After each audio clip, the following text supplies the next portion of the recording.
আজি আমাৰ income tax department বঙাইগাঁৱৰ পৰা তেখেতসকলে আমাৰ কৃষি বিজ্ঞান কেন্দ্ৰত আহিছে। আমাৰ যিটো ভাৰত চৰকাৰৰ আজাদী কা অমৃত মহোৎসৱ ৭৫ বছৰ সম্পূৰ্ণ হ'ব গৈ আছে, গতিকে সেইটো উদযাপন কৰাৰ অৰ্থে তেখেতসকলে ইনকাম টেক্স ডিপাৰ্টমেণ্টৰ পৰা আজি আমি কৃষি বিজ্ঞান কেন্দ্ৰত আহিছে আৰু তেখেতসকলে আমাৰ চিৰাং ডিষ্ট্ৰিক্টৰ 8জন কৃষকক আজি সম্বৰ্ধনা জ্ঞাপন কৰিছে।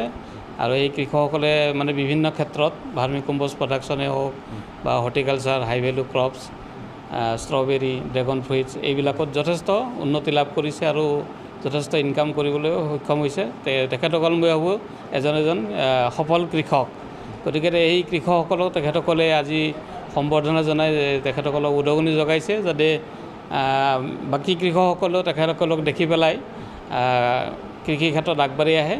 সেইটোৱে মেইন উদ্দেশ্য আছিল আজিৰ এই কাৰ্যসূচীটো আৰু মই তেখেতসকলক ধন্যবাদ জনাইছোঁ এনেকুৱা এটা কাৰ্যসূচী আমাৰ ইয়াত কৃষি বিজ্ঞান কেন্দ্ৰ চিৰাঙত লোৱাৰ কাৰণে।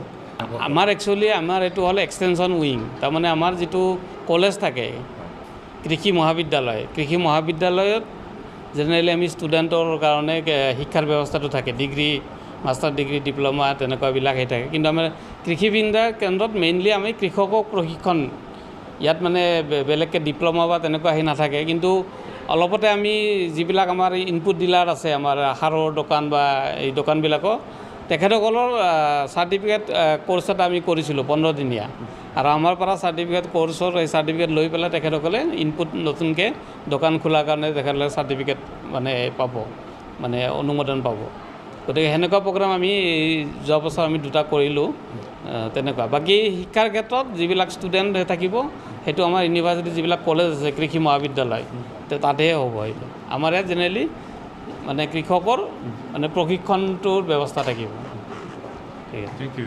अच्छा, ये भारत सरकार का जो एक इनिशिएटिव है कि हम लोग अभी आज़ादी के अमृत महोत्सव मना रहे हैं, आज़ादी की 75वीं वर्षगांठ के उपलक्ष्य में, उसी कड़ी में इनकम टैक्स डिपार्टमेंट हमारे जो हायर अथॉरिटीज़ हैं गुवाहाटी में, उनके इंस्ट्रक्शंस पे हमारा बोंगाईगांव में एक टीम बना। उस टीम में मैं अनिल कुमार, आदरणीय श्री सुजीत मलिक सर, श्री अनुपम कुमार, हमारे और भी जो साथी हैं वो लोग कृषि विज्ञान केंद्र यहाँ चिरांग डिस्ट्रिक्ट में उपस्थित हुए, जहाँ यहाँ सीनियर साइंटिस्ट श्री चंदन डेका सर भी उपस्थित थे।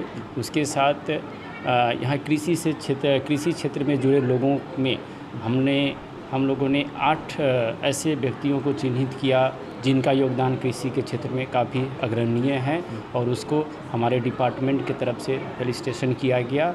और मैं उम्मीद करता हूँ इसके साथ ही यहाँ चूँकि ये टैक्स एग्जेम्प्टेड एरिया में आता है, तो हमारे आदरणीय श्री सुजीत मलिक सर ने यहाँ के लोगों को टैक्स अवेयरनेस के बारे में भी कुछ सिखाया। मैं उम्मीद करता हूँ कि डिपार्टमेंट का इनिशिएटिव जो आज हुआ वो इन लोगों के लिए काफ़ी लाभदायक होगा। धन्यवाद।